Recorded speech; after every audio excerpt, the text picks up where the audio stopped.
Ya, malam ini kita akan berbincang-bincang dengan sesama orang hancur. Orang-orang yang hidupnya bukanlah orang yang sudah sempurna, makanya bisa akhirnya melayani Tuhan ya selama ini. Jadi perbincangan kita ini akan berbicara soal masa lalu dan masa transformasi keluar dari masa lalu dan masa sekarang bagaimana posisinya. Jadi bersama kita sudah ada cowok-cowoknya ini lelaki, dua orang lelaki yang akan berbagi kisah hidup mereka ya, kisah hidup yang bukan sempurna barangkali ya, tapi mungkin di Samsung ya, krik-krik ya. Sempurna. Ayo. Oke. Merek apa? Gak apa-apa. Oke. Nah, jadi ada Bang Wan Trido, kemudian Bang Handoko yang akan menceritakan kisah hidup mereka. Jadi, oke, langsung aja ya. Oke.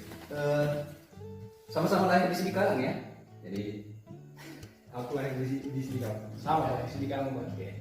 Lulus tahun berapa dari kampus? Aku 2019. 2019 ya. 2019 juga. 2019 kok masih unyu-unyu, masih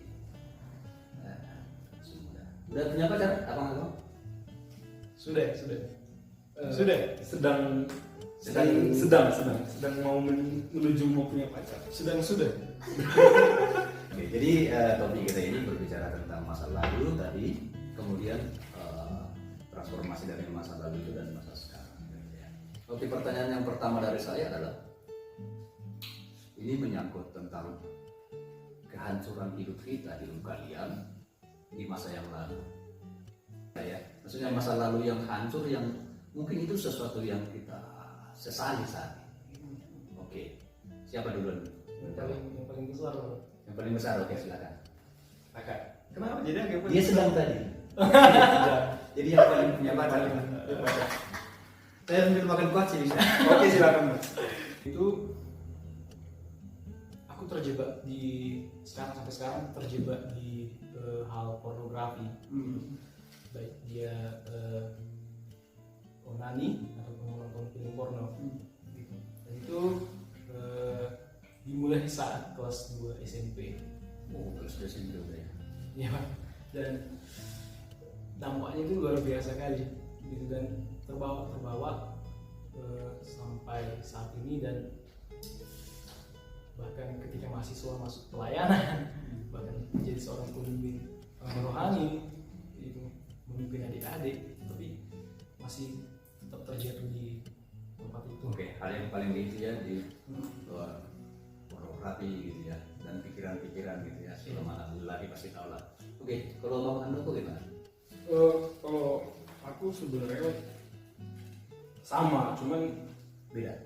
enggak. Tetap juga jatuh dalam hal yang sama, berpikiran yang jauh juga, pikiran kotor, pornografi juga, gitu. Jadi sih yang cukup sulit, yang selalu jatuh dalam hal itu, berulang-ulang jatuh di sana gitu. Oke. Selain tentunya pasti ada hal-hal yang lain selain itu, tapi itu yang paling favorit ya. Apa yang membuat kalian akhirnya merasa menyadari bahwa aku nggak boleh berlama-lama di sini, aku nggak boleh, aku harus keluar dari suasana yang tidak tepatnya, yang tidak baik, karena pastinya kan kita menyadari itu memberi dampak yang buruk gitu. Nah, bisa nggak diceritakan apa yang membuat kalian akhirnya merasa harus keluar dari zona ini? Sekarang yang sedang dulu. Iya, jujur secara pribadi mengingat kehidupan mulai dari SMP. Aku juga SMP juga kelas 3 lah. Dia setahun, dia kelas 2, lebih dulu dia. Senior Pak. Yang ngajarin dia? Enggak juga. Kelas 3 SMP. Jadi aku agak unik sebenarnya, Bang. Ada aku merasa diriku paling baik gitu. Kadang ya sering juga sih sampai SMA merasa aku orang paling baik karena ya dulu hidup ini ya udah cukup beribadah udah baik lah gitu. Dan ini juga kadang berpikir gitu, tapi selain ibadah hal-hal yang seperti tadi yang dilakukan gitu. Hal yang membuatku sebenarnya sadar untuk keluar dari sana itu ketika aku kuliah ke semester 3 ya ikut kelompok PA lah. Itu sih awalnya yang maksudnya mengerti apa yang harus disadarkan bagaimana dulu dari kalau dulu ya gitu aja gitu hanya ya tetap juga ada rasa takut setelah melakukannya cuman tetap diulangi tapi benar-benar ada satu kesadaran yang benar-benar ya waktu kuliah itu tadi baru masuk kelompok gitu. Oke, masuk kelompok di kuliah lalu mulai merasa harus keluar dari itu. Kalau Bang Wan gimana? Kalau dariku sebenarnya ini kayak belenggu ya, maksudnya mengikat dan harus terlepas gitu. Kenapa aku pengen lepas? Pertama, karena ini memang mengganggu dari psikologi, maksudnya ada perasaan bersalah ketika melakukan. Terus dan ini membuat aku tidak percaya diri. Terus ini juga berdampak dalam mempertimbangkan sesuatu untuk memilih suatu keputusan gitu. Jadi aku pernah lihat beberapa video dari YouTube.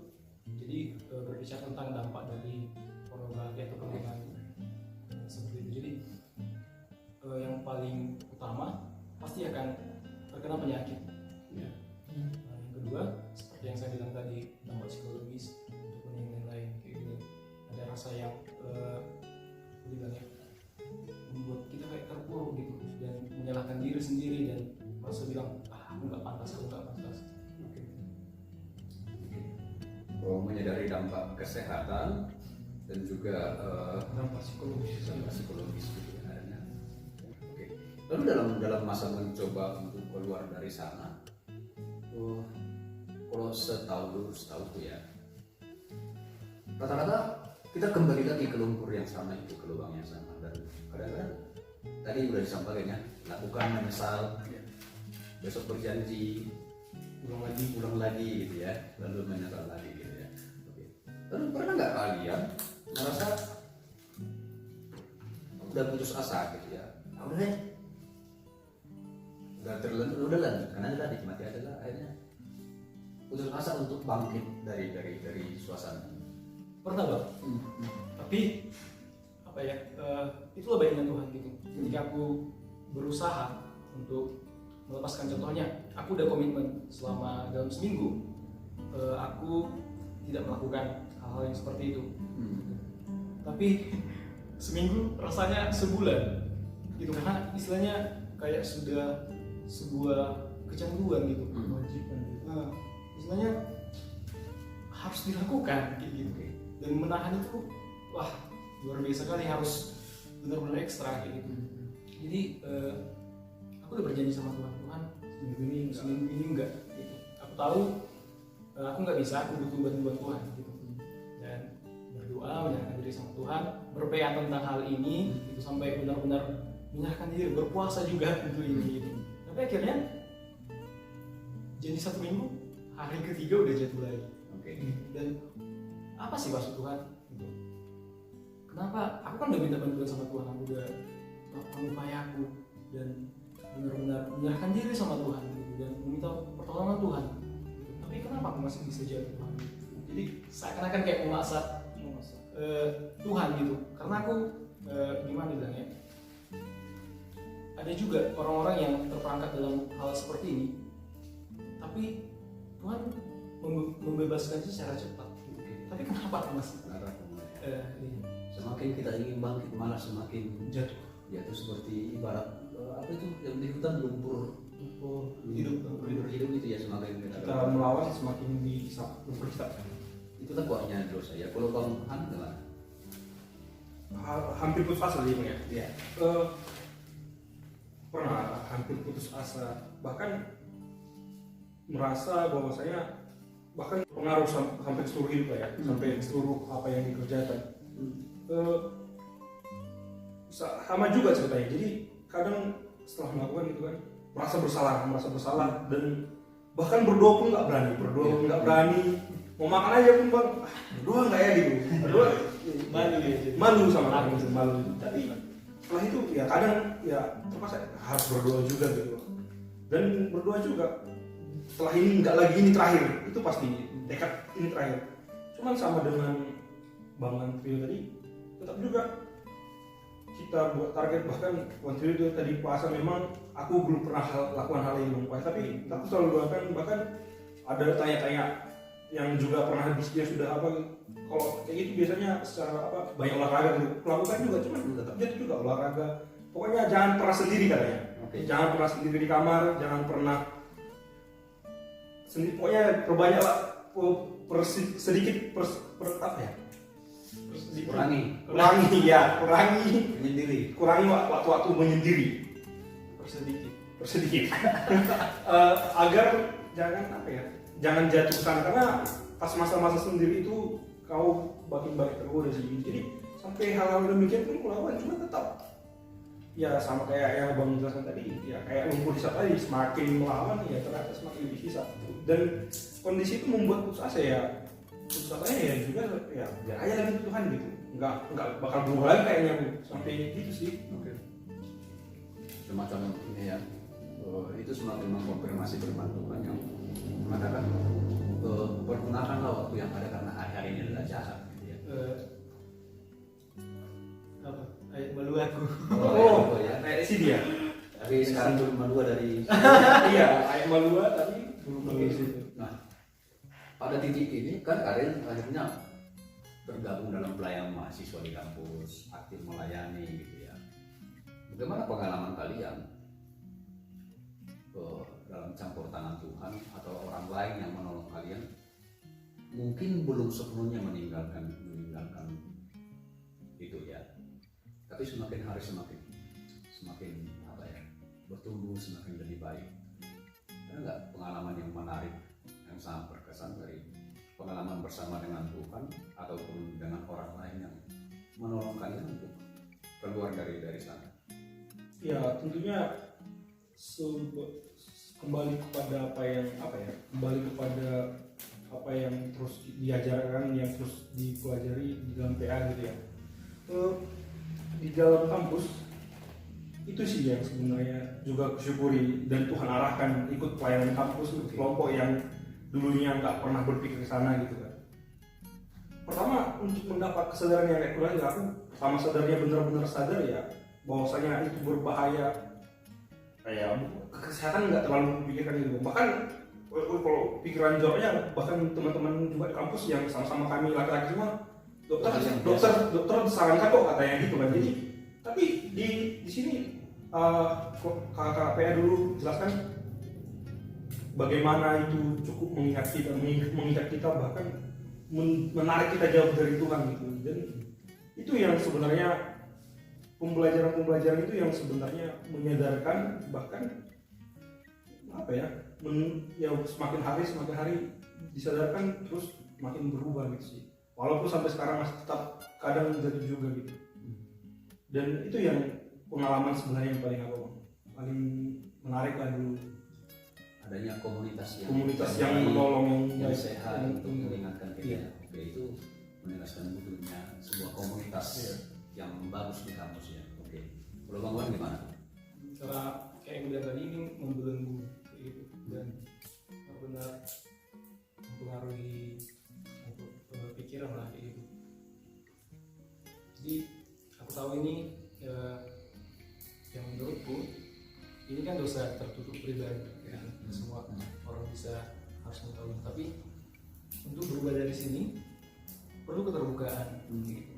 Dan akhirnya di pelayanan mahasiswa aku terbuka sama pemimpin kelompok kecil dulu gitu, dikasih saran gitu, tapi jangan jatuh lagi gitu.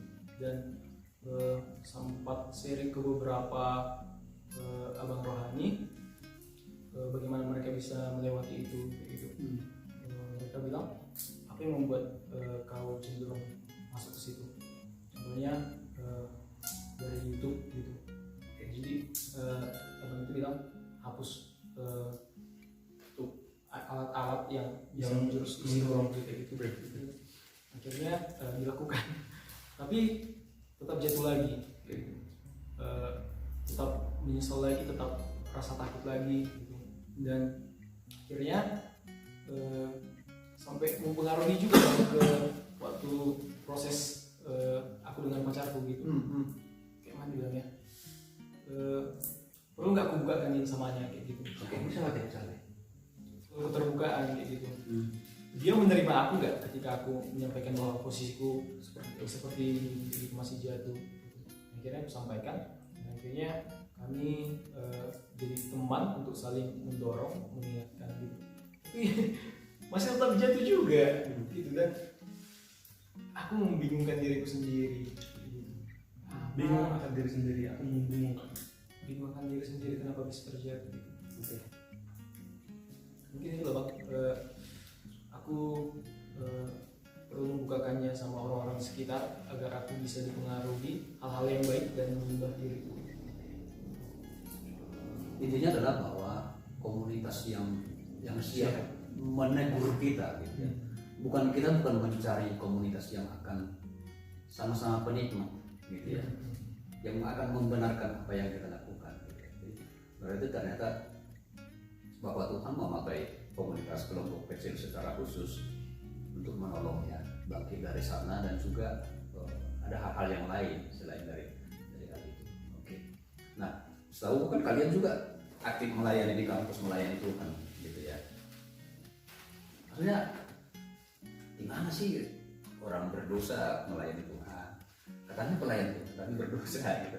Apakah kalian ketika sudah baca-baca istilahnya bilang dia untuk melayani Tuhan, mimpin kelompok orang kelompok kecil, minta orang supaya nggak melakukan hal itu, kita sendiri melakukan gitu kan? Kita ya tanda kutip orang-orang rohani gitu.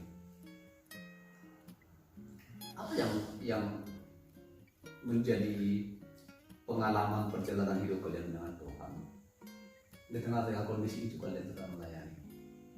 Pernah nggak kalian akhirnya berpura-pura sempurna misalnya gitu kan di depan orang gitu dengan kondisi ini? Mungkin itu dulu kali ya dijawab. Pernah nggak kita di depan adik-adik yang kita pimpin berpura-pura ini gitu ya gitu. Sebelum nanti kita menceritakan tentang bagaimana pengalaman kok bisa sih Tuhan pakai melayani. Saya pribadi ya kadang berpura-pura di hadapan kalian, di hadapan kadang ya begitu jebakannya yang terjadi. Gitu, gimana pengalaman kita? Pura-pura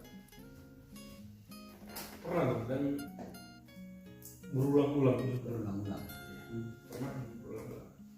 Iya, kadang sudah janji kan saya besok mau kelompok sama adik kelompok. Sebelumnya ya melakukan gitu kan. Sebenarnya gelisah juga di kelompok. Udah, walaupun sudah persiapan banget. Aduh gimana?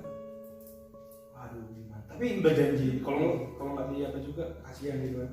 Dan di sini itu yang sebenarnya ya aku juga cerita itu sama adik-adik sebenarnya di mas kelompok, dan ada juga memang waktu aku sembunyikan juga, tapi ada juga sebenarnya, dan kepura-puraan itu atau manipulatif lah ya, atau manipulatif di depan adik-adik sering ya berulang sih melakukan itu, dan itu sangat mengganggu sebenarnya, bukan hanya mengganggu aku tapi benar pasti waktu aku memimpin, waktu istilahnya kita bahas firman Tuhan sebenarnya bisa pun sebenarnya secara kita jelaskan, aku yakin itu nggak sampai dengan utuh karena kondisiku yang seperti itu. Oke, jadinya terpengaruh juga Terpengaruh. ya terhadap hal-hal. Ya. Perkembangan gimana? Aku apa ya Bang? Sama juga, dan dibilang kayak jadi berakting. Acting tuh kayaknya mantap kali di situ. Ini udah acting bukan? Sarung kalau lah ya. Iya, dan kalau misalnya layani sehari sebelum, aku di hari itu sih. Misalnya sore, aku kan pagi-paginya melakukan. Jadi, bukan.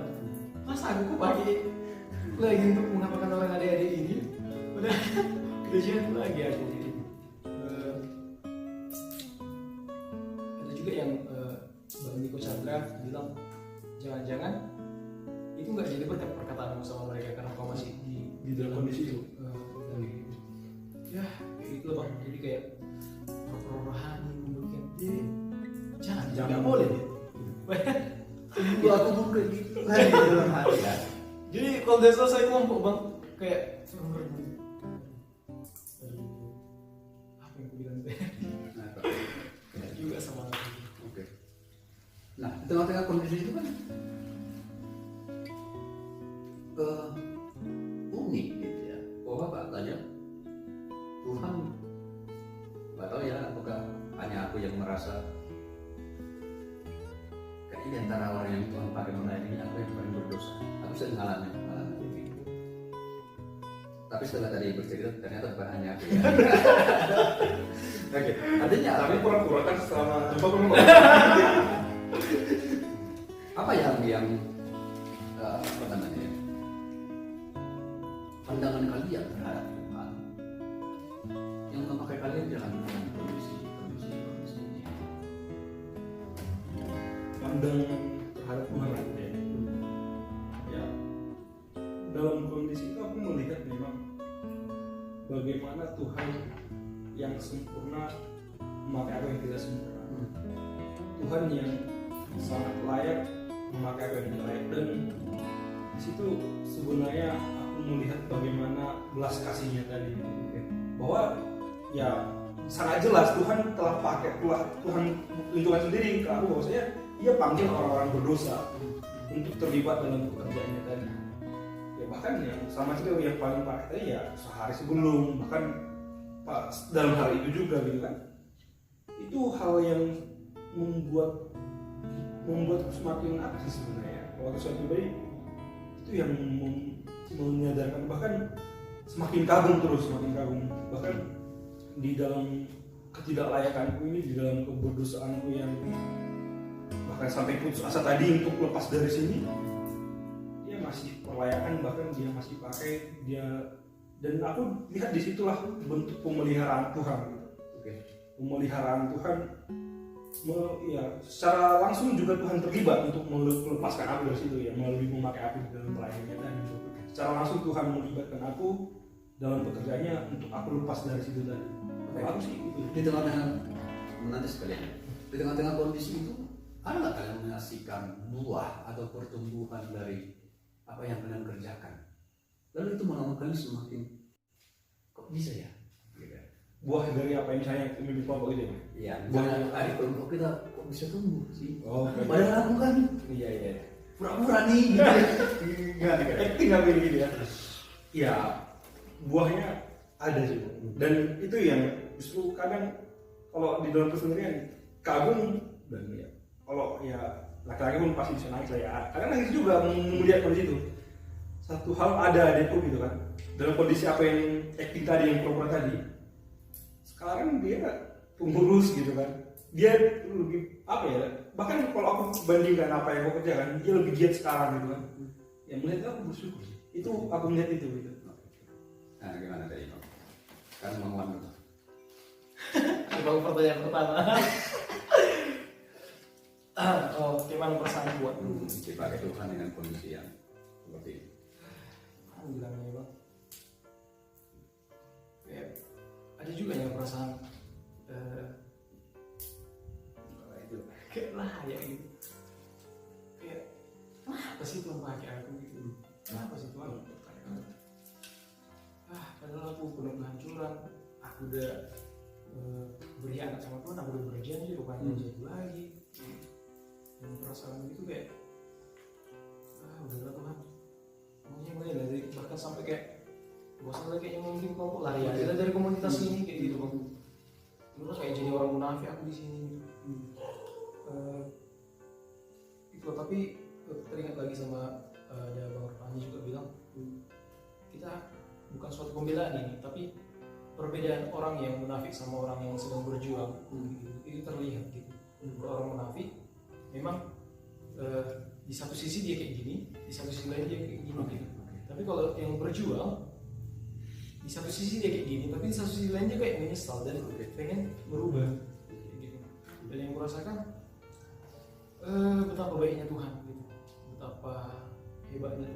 kayak aku yang penuh keterbatasan jadinya sering melawan Tuhan dengan melakukan hal tersebut. Itulah hebatnya Tuhan.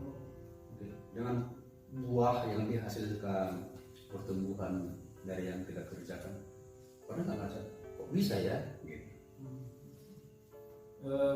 Pertama yang secara pribadi, walaupun aku sudah sering jadi di tempat ini gitu, tapi ada pertumbuhan yang kurasa bagaimana cara aku mengenal Tuhan. Gitu. Bahkan sudah jatuh pun tapi Tuhan membiarkan aku kembali mengenal Tuhan. Gitu. Bahkan pemahamanku untuk yang satu ini baik kayak gitu. Nah, terus yang kedua sama juga kayak Lae mengatakan bahwa aku punya adik-adik kelompok dan mereka itu gimana dan ya berakting juga di depan mereka kayak gitu, terlihat rohani lah di depan mereka gitu. Mungkin mereka juga nonton nanti. Ya, terlihat rohani tapi buahnya mereka semakin paham akan firman Tuhan, mereka melayani di sana sini kayak gitu. Bahkan mereka juga salah satunya jadi ketua gitu bang, berpindah dalam pelayanan. Jadi Satu sisi membuat kita semakin wow, gitu ya, cukup kagum. Betapa di situlah pekerjaan anugerah Tuhan, gitu ya. Betapa anugerah Tuhan itu cukup melebihi keburukan kita. Bahwa itu semakin membuktikan bahwa bukan kita yang bekerja, tapi kita alat gitu ya, yang dimaksimalkan Tuhan. Tapi kembali tadi menarik bahwa ternyata kita bukan orang-orang yang sempurna yang dipanggil Tuhan. Gitu. Tetapi kita juga bukan orang-orang yang bangga dengan dosa-dosa itu, gitu ya. Itu tadi menarik bahwa apa yang membedakan kita orang yang sudah di dalam Kristus sekarang dengan orang-orang yang belum di dalam Kristus jatuh dalam dosa. Yang membedakan apa? Kita ini adalah orang-orang yang sedang berproses tumbuh. Setiap kali kita melakukan dosa, kita sedih, kita menangis gitu ya. Bahwa tidak ada ternyata orang yang begitu begitu lahir langsung dewasa gitu ya, langsung berjenggot gitu ya. Ternyata ada proses tumbuh di sana. Dan tadi itu ada peran dari komunitas yang baik gitu ya, kelompok kecil yang rohani gitu.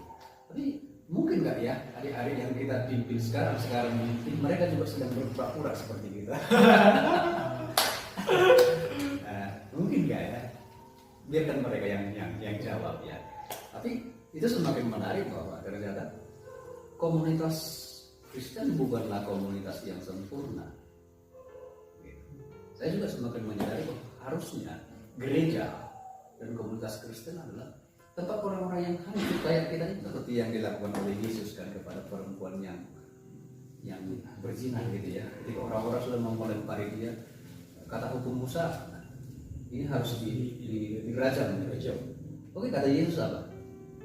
Siapa yang pertama? Siapa yang nggak berdosa dia yang pertama melempar. Artinya Yesus tidak membenarkan dosa itu harus dihukum. Tetapi juga tidak memberikan penghukuman seperti yang di situ dia lihat pertunjukan anugerahnya tadi.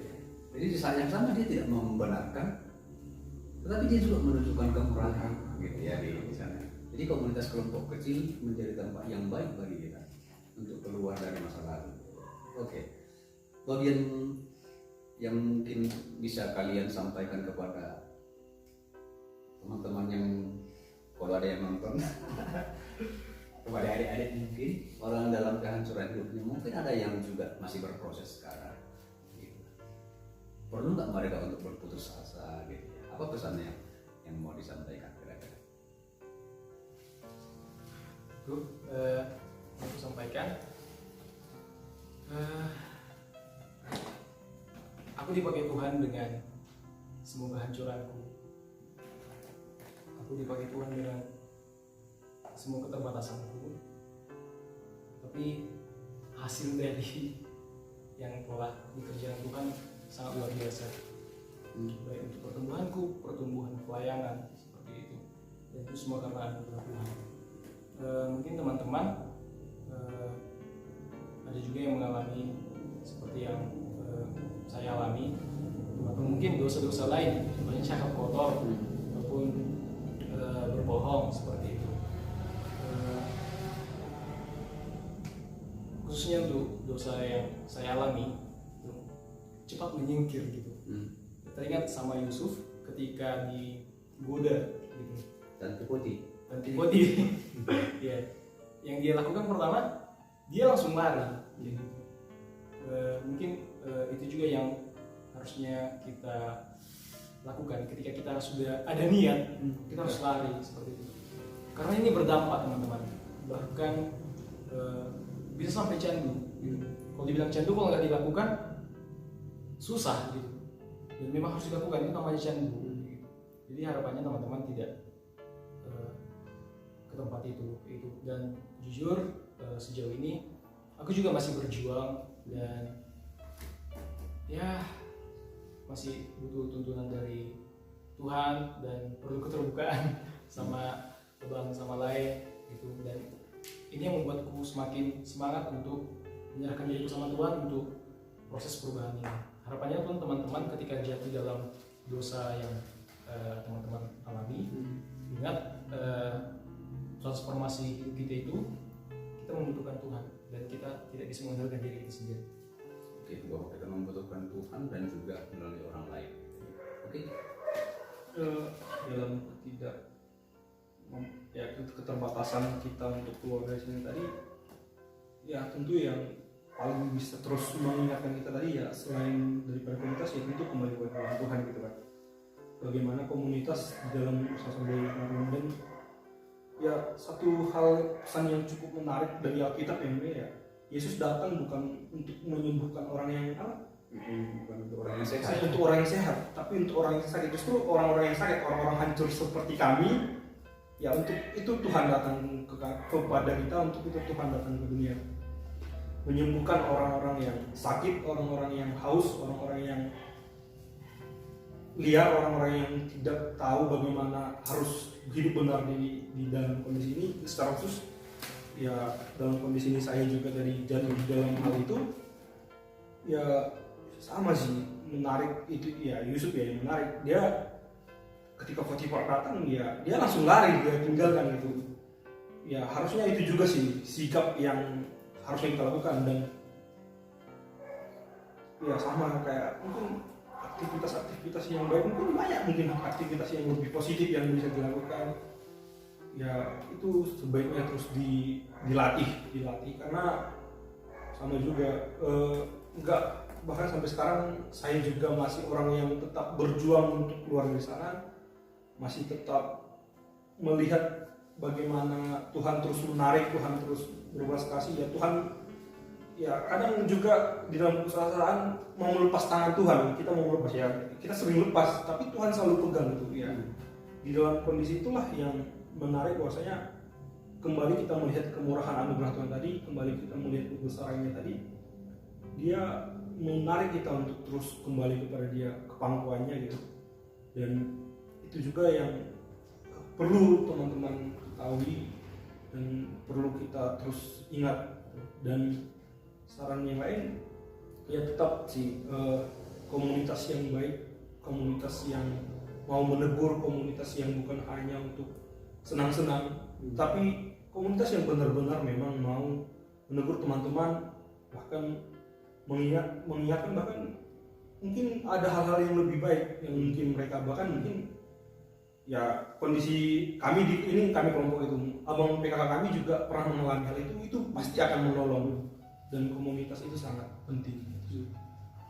Oke, jadi bahwa intinya adalah bahwa sehancur-hancurnya kita,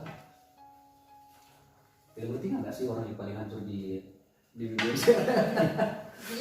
Tapi itu tidak membatalkan cintanya Tuhan.